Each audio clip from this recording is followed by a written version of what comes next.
Mengamati burung adalah sesuatu yang sangat menyenangkan karena banyak orang yang senang memelihara burung.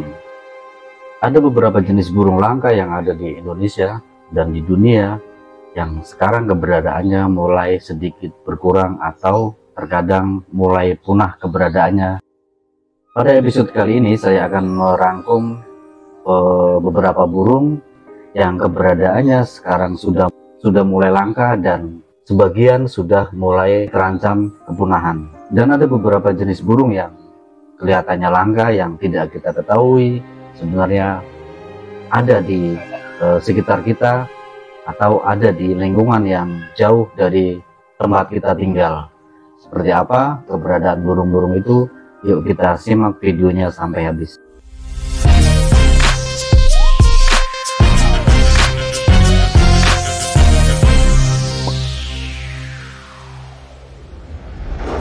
Pertama adalah Robin-tailed Astrapia.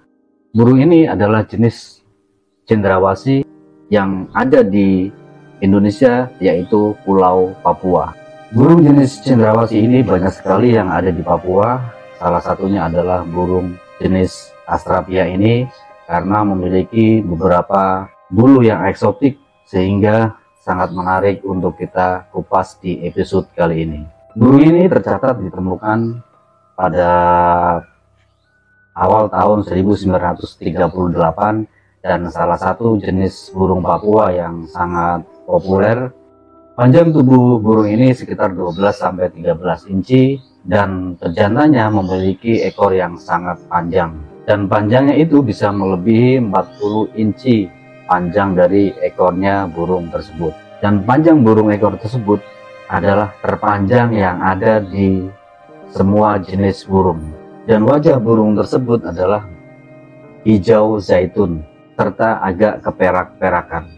Keelokan burung si jantan tersebut digunakan untuk merayu atau mendapatkan betina-betina yang diharapkan oleh si burung jantan.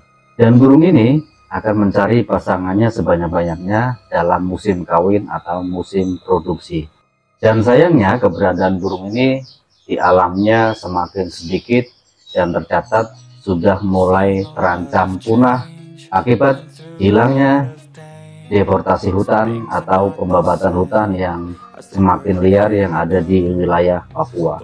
Dan ironisnya lagi, sebagian burung ini diambil bulu-bulunya dan dipakai sebagai hiasan.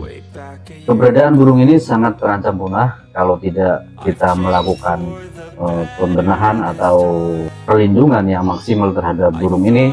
Bukan tidak mungkin keberadaan burung ini lama-kelamaan akan punah di bumi Papua.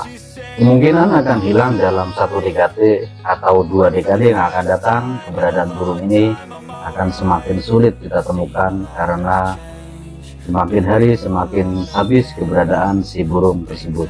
Jenis burung kedua adalah bee hummingbird. Burung yang ini berukuran sangat kecil dan berbentuk minimalis. Dan salah satu yang paling kecil di antara kerabat kolibri adalah kolibri. Yang terkecil adalah kolibri lebah yang berasal dari Kuba. Burung ini tidak lebih memiliki tubuh hanya 2,5 inci saja, dan beratnya kurang lebih 1/10 on, dan sangat kecil dan sangat mungil si burung ini, dengan warna biru dan hijau serta beberapa warna merah dan warna-warna yang eksotik lainnya, sehingga burung ini dinamakan dengan permata terbang. Burung ini adalah burung yang sangat kuat dan super cepat dalam model mereka terbang, dan burung kolibri ini memiliki paruh yang panjang sehingga mendapatkan madu yang ada di setiap kelopak bunga yang ada di habitatnya mereka. Beberapa penelitian menunjukkan bahwa spesies atau individu ini dapat mengunjungi 1.500 bunga setiap harinya, sehingga keberadaan burung kolibri ini sangat penting dalam ekosistem lokal sebagai penyerbuk bunga atau pertanian yang ada di wilayah habitat burung si kolibri ini. Burung ini kadang-kadang terlihat juga memakan laba-laba atau serangga-serangga kecil yang ada di habitatnya. Dan setidaknya mereka harus makan setengah dari berat badan mereka setiap hari agar energi yang mereka hasilkan sebanding dengan daya terbang yang mereka lakukan perharinya. Burung ini juga bermetabolisme yang tinggi dengan kecepatan sayap yang tinggi luar biasa, sehingga membutuhkan energi yang banyak dari sumber makanannya mereka. Karena burung ini sangat kecil, akan sangat sulit sekali kita mendapatkan sarang burung tersebut. Karena biasanya sarang ini hanya berdiameter 1 inci. Dan telurnya biasanya tidak lebih sebesar biji kopi. Dengan kerusakan habitat yang ada di alam, menyebabkan beberapa jenis kolibri yang ada di dunia ini semakin sedikit jumlahnya yang ada di alam. Dan jumlah mereka terus menurun setiap tahunnya karena keberadaan hutan atau habitatnya sering kita rusak atau sering adanya kerusakan habitat si burung kolibri. Dan beberapa jenis burung kolibri tercatat sudah mulai terancam kepunahan atau keberadaannya semakin sedikit di alam liar. Burung selanjutnya adalah Scarlet Ivy. Seperti namanya, burung ini berwarna merah menyala di bagian kepala sampai ke bagian leher dan dadanya. Burung ini berasal dari Kepulauan Hawaii, dan burung ini sangat mencolok ketika berada di pohon-pohon atau habitatnya tempat mereka berkembang biak. Burung ini juga memiliki paruh yang berbentuk melengkung yang berwarna kekuning-kuningan. Di alam liar, keberadaan burung ini sudah sangat memprihatinkan dan sangat terancam kepunahan. Dan sekarang keberadaannya sangat rentan terancam punah. Dan sekarang hanya beberapa jenis burung saja yang terlihat di alam liar, dan itu sangat memprihatinkan. Ditambah lagi keberadaan hutan-hutan tempat habitat mereka mulai tergerus dengan pemukiman atau perambahan untuk pertanian. Keberadaan burung ini di Hawaii dikhawatirkan akan terjadi suatu yang lebih fatal, yaitu kepunahan dari burung ini. Burung ini kebiasaan uniknya adalah memakan atau menyerap sari-sari pati bunga yang mereka gunakan sebagai sumber energinya mereka. Dan tercatat burung ini juga sering ngemil atau makan serangga-serangga kecil sebagai sumber energinya kehidupannya burung si Ivy ini. Terutama pada musim-musim berkembang biak atau musim-musim bertelur, mereka lebih banyak lagi memakan serangga dan memakan nektar bunga dari yang ada di lingkungan atau habitatnya burung tersebut. Kenapa kelangkaan burung Ivy ini? Alasannya mengapa burung ini sangat populer, karena keeksotikannya burung ini di alam liar, sehingga banyak beberapa orang-orang memburu burung ini sebagai hiasan atau sebagai peliharaan. Burung ini memiliki suara yang mirip dengan fluid, sehingga sangat mudah dikenali. Burung selanjutnya adalah Banded Ground Cuckoo. Burung ini ditemukan di Kolombia, Ekuador, dan burung ini dikenal sebagai Banded Ground Cuckoo. Dan salah satu burung ini terkenal dan mereka diyakini adalah spesies burung yang langka di kepulauan tersebut, dan hanya 1000 yang tersisa di habitat aslinya. Dan sangat sedikit sekali diketahui keberadaan perilaku mereka di alam liar. Dan jenis burung ini beda dengan kedasi yang kita kenal selama ini.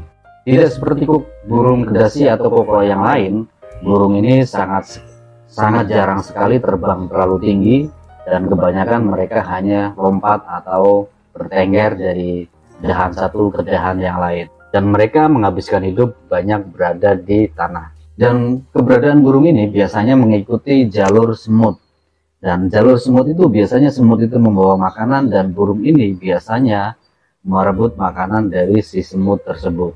Burung ini jika mereka merasa terganggu, warna dari mukanya yang biru, mereka akan bertambah biru untuk menakut-nakuti si mangsanya tersebut.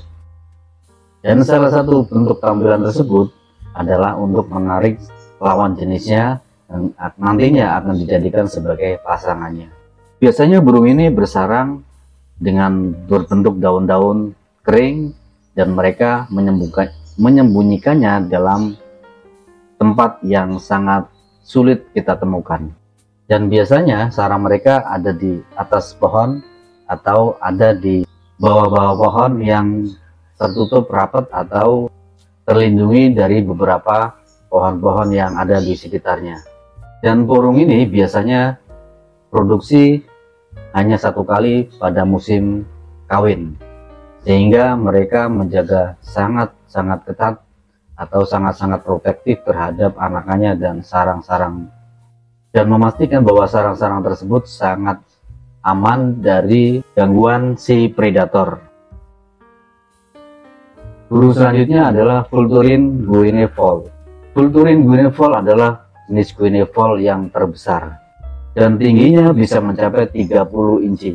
Dan burung ini asli berasal dari hutan-hutan Afrika Timur Laut dan beberapa negara-negara Ethiopia, Kenya, dan Tanzania. Dan burung ini sering dicari oleh pemburu dan kolektor karena buru mereka yang eksotik. Anehnya, burung ini pada kepalanya terlihat sangat botak, sehingga hanya beberapa helai bulu saja yang ada di kepalanya burung ini.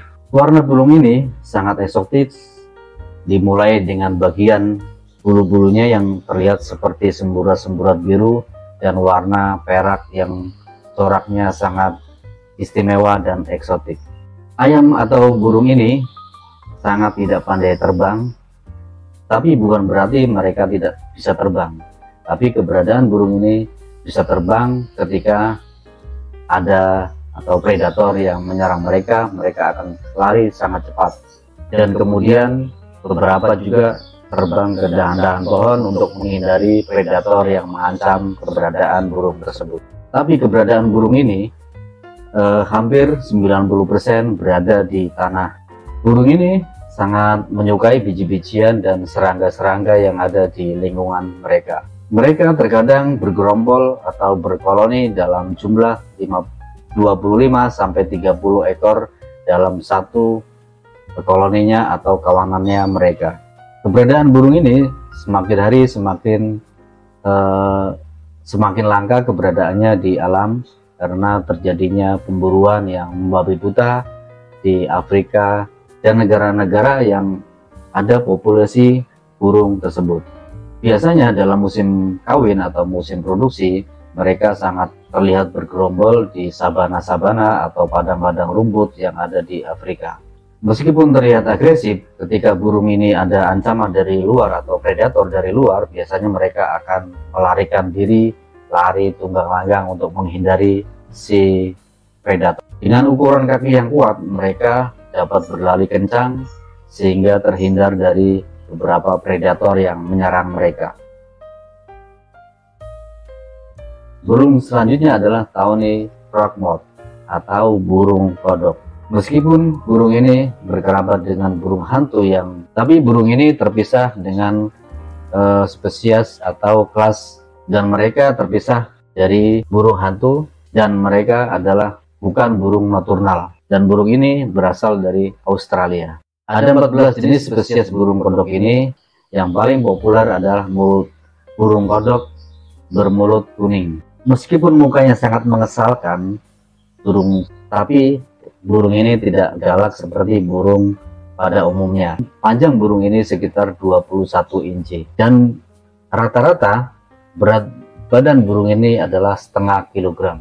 Burung ini sangat kekar dengan kaki yang pendek dan sayap bulat, terutama mata mereka yang menyala ketika pada malam hari. Dan terkadang mereka dianggap sebagai burung hantu, padahal mereka bukan termasuk burung hantu. Biasanya kebanyakan burung ini atau burung kodok ini berwarna kecoklatan tua, tapi warna tersebut bisa juga mempengaruhi habitat di mana mereka tinggal. Bisa berwarna coklat tua atau berwarna keabu-abuan. Karena bersifat nocturnal, jadi burung ini berkamuflase dengan pohon-pohon yang ada di sekitar mereka untuk menghindari mangsa yang ada pada siang hari. Dan terkadang keberadaan burung ini sangat sulit dilihat ketika siang hari karena bentuknya sangat sulit ditemukan karena hampir mirip dengan dahan-dahan pohon yang mereka hinggapi, dan sangat sulit sekali membedakan mana yang pohon, mana yang burung. Itu adalah salah satu cara burung tersebut untuk berkamuflase atau bersembunyi dari pemangsa yang mengganggu mereka. Pada burung hantu, biasanya mereka memiliki cakar yang sangat kuat, tapi pada burung si muka katak ini biasanya mereka menggunakan paruhnya untuk memakan mangsanya. Keberadaannya di alam liar sangat memprihatinkan karena semakin hari, semakin tahun keberadaan burung ini semakin sedikit sekali keberadaannya. Meskipun keberadaan burung ini belum mengkhawatirkan, tetapi ada kekhawatiran bahwa semakin hari semakin keberadaan burung ini semakin sedikit di alam liar. Burung selanjutnya adalah Magnificent Frigate-Bit. Saat Anda pertama kali melihat burung ini adalah ada keanehan-keanehan yang bisa kalian saksikan pada burung ini. Yang paling terkesan ketika pertama kali melihat burung ini adalah bagian yang ada di tenggorokannya yang berwarna merah yang bisa sangat besar ketika mereka mengeluarkan suara-suara. Jenis burung ini adalah jenis burung laut yang hidup di seluruh Amerika dan Kepulauan Galapagos. Kantong yang besar yang ada di tenggorokan adalah menunjukkan bahwa itu adalah si jantan. Kantong yang besar itu digunakan si jantan untuk menarik si betina untuk dijadikan salon pasangannya. Burung frigate ini tumbuh hingga 45 inci panjangnya, dan lebar sayap si burung frigate ini bisa mencapai 8 kaki dan memungkinkan mereka untuk terbang dengan kecepatan rata-rata 6,2 mil per jam. Luar biasanya burung ini, biasanya mereka terbang selama berhari-hari sebelum mendarat, dan telah tercatat burung ini telah melakukan perjalanan sejauh 135 mil dalam satu penerbangan, dan mereka biasanya terbang dalam gerombolan atau kawanan yang besar. Biasanya burung ini terbang di atas 820 kaki dan menukik ke bawah ke permukaan laut. Burung ini sering berburu ikan dan cumi-cumi atau ubur-ubur yang ada di laut. Uniknya lagi, burung ini hanya ada di Kepulauan Galapagos dan tidak ditemukan di kepulauan manapun.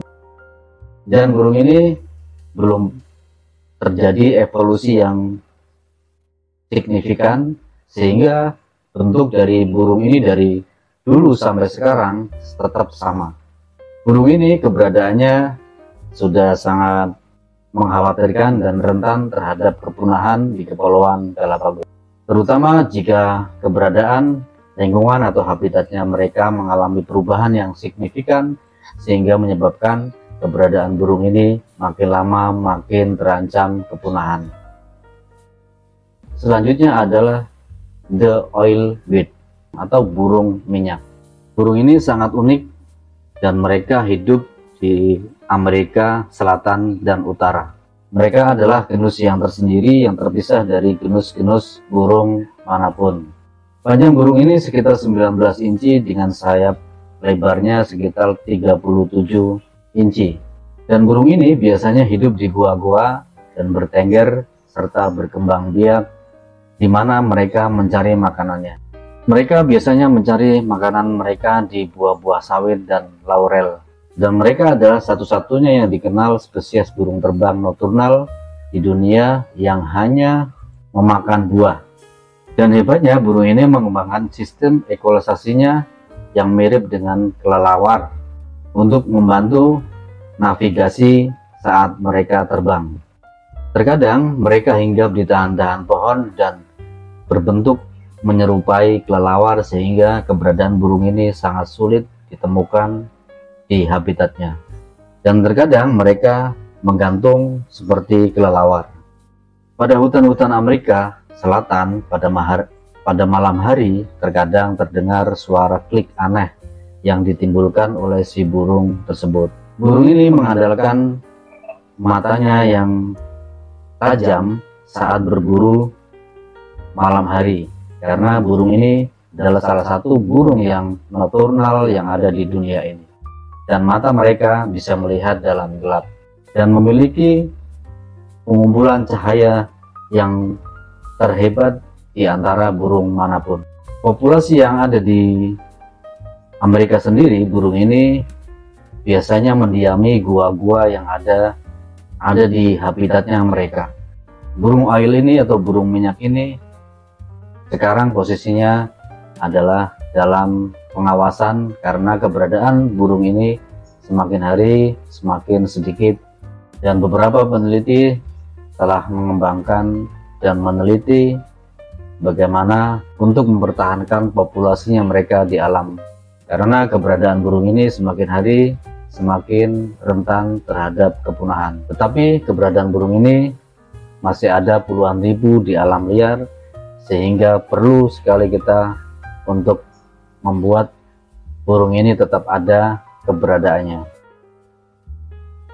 Burung selanjutnya adalah Golden Pheasant. Burung ini adalah berasal dari China, dan Golden Pheasant ini sangat mencolok karena warnanya yang eksotik, sehingga gampang sekali ketika kita menemuinya di alam terbuka. Burung ini panjangnya sekitar 41 inci dan 2/3 adalah panjang dari ekornya. Burung jantan memiliki warna yang khas, sedangkan si betina hanya memiliki warna yang coklat saja. Semakin bagus warna yang ada di bulu mereka, itu menandakan semakin digemari oleh para si betina. Dan warna bulu ini biasanya untuk menarik si betina agar mau dijadikan sebagai pasangannya. Di alam liar mereka memakan biji-biji gandum dan beberapa serangga yang ada di habitatnya. Walaupun burung ini dikenal sebagai burung, tapi keberadaan burung ini sebagian besar berada di tanah. Hanya pada malam hari mereka terbang ke dahan dan untuk mereka tidur. Keberadaan burung ini di alam liar semakin sedikit, tapi beberapa penangkar sudah melakukan penangkaran si burung ini sehingga keberadaannya terjaga dari kepunahan. Tapi keberadaan mereka di alam liarnya semakin hari semakin merosot jumlahnya, dan keberadaan burung ini semakin hari semakin sedikit sekali yang kita bisa jumpai di alam asli habitat burung tersebut. Termasuk beberapa negara seperti Asia, Amerika, Meksiko, Jerman, dan Australia, serta Inggris sekarang sedang memulai membudidayakan si burung pheasant ini. Burung selanjutnya adalah Prowling Owl. Seringkali kita berpikir bahwa burung hantu membangun sarangnya bersembunyi atau secara tertutup dari pohon, di lubang-lubang pohon atau sejenisnya. Tetapi ada satu spesies burung hantu ini, dan mereka membangun sarangnya biasanya di lubang-lubang tanah, tidak seperti burung hantu pada umumnya. Hal ini dipakai si burung hantu untuk mempertahankan sarangnya dan sangat efektif sebagai strategi untuk menyembunyikan sarangnya tersebut dari ancaman predator. Keberadaan burung ini biasanya hidup di vegetasi yang sangat minim. Burung ini sangat kecil dan hanya lebih besar sedikit dibandingkan dengan burung robin Amerika. Burung hantu ini kebalikan daripada burung hantu-hantu yang lain. Mereka lebih banyak beraktivitas di siang hari dibandingkan dengan burung-burung hantu yang lain yang mereka biasanya beraktivitas kebanyakan di malam hari. Meskipun mereka hidup di liang-liang atau di dalam terowongan, tapi terowongan itu biasanya mereka pakai atau mereka menggunakan liang tersebut yang berasal dari hewan lain yang mereka pakai untuk sarang. Dan biasanya sarang tersebut adalah bekas sarang-sarang tupai tanah atau anjing padang rumput. Burung ini biasanya ketika ada predator yang mendekati, mereka akan mendesis seperti ular derik. Dan biasanya dengan suara-suara tersebut itu untuk menakut-nakuti si mangsanya yang akan mengganggu keberadaan sarang burung. Wajah burung yang sangat menyeramkan ini dipakai untuk mengelabui seperti luwak dan ular yang biasanya memangsa anak-anak si burung hantu tersebut. Perubahan habitat atau jumlah di alam liar, keberadaan burung ini sangat mengkhawatirkan karena terjadinya pemangsa yang membuat mereka semakin hari semakin sedikit jumlahnya, seperti tupai dan anjing padang rumput. Di Kanada sendiri, keberadaan burung ini diklasifikasikan sebagai terancam punah, dan di Meksiko sendiri atau Amerika Utara, mereka membuat undang-undang untuk mengatur siapapun yang berburu atau menangkap mereka akan dijatuhi hukuman sesuai dengan ketentuan yang berlaku di negara tersebut. Burung selanjutnya adalah Victoria Crowned Pigeon. Ini adalah burung merpati asli Guinea Baru dan dinamai Ratu Inggris Victoria, dan burung ini adalah jenis spesies merpati yang terbesar di dunia, dan panjangnya lebih dari 30 inci dan beratnya mencapai 8 ton. Bulu-bulu mereka ditutupi dengan bulu-bulu biru tua dan abu-abu, dan pada bagian kepala mereka dihiasi dengan mahkota yang indah yang menyebabkan burung ini terlihat sangat menonjol dibandingkan merpati-merpati jenis lain. Meskipun burung ini terlihat besar, tapi mereka adalah burung penerbang yang sangat baik.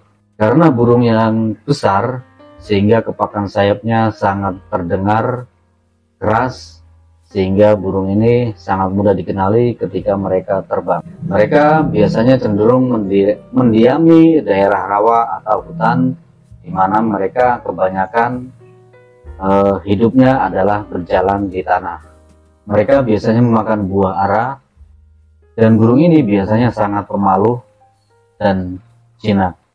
Dan biasanya burung ini tidak terlalu takut pada keberadaan manusia di sekelilingnya. Dengan tabiat yang seperti itu, biasanya burung ini sangat mudah diburu dan ditangkap. Mereka adalah salah satu burung merpati mahkota yang sangat langka di dunia dan di alam liar. Kita bisa menjumpai di beberapa penangkaran karena keberadaan burung ini di alam liarnya sangat sedikit. Keberadaan burung ini sangat serius karena mereka sering sekali diburu oleh para pemburu. Burung selanjutnya adalah Hoatzin. Sering dijumpai di rawa-rawa hutan di sekitar sungai Amazon. Dan Oniroko di Amerika Selatan sangat kesulitan untuk mengklasifikasikan jenis burung ini. Memiliki wajah biru dan mata merah marun dan jambul yang runcing. Dan sekitar tubuhnya mereka ditumbuhi dengan berbagai warna coklat. Burung ini biasanya memakan daun bunga dan buah-buahan dari berbagai wilayah di seluruh tempat habitatnya mereka. Burung ini biasanya membiarkan makanannya itu berfermentasi di bagian depan usus mereka sebelum mereka benar-benar menelannya. Metode ini sangat sama seperti sapi saat mereka mengunyah, tapi mereka hanya di temboloknya saja. Setelah mereka berfermentasi, biasanya biji-bijian itu dimasukkan ke dalam ke dalam tubuhnya. Burung ini kotorannya sangat berbau tidak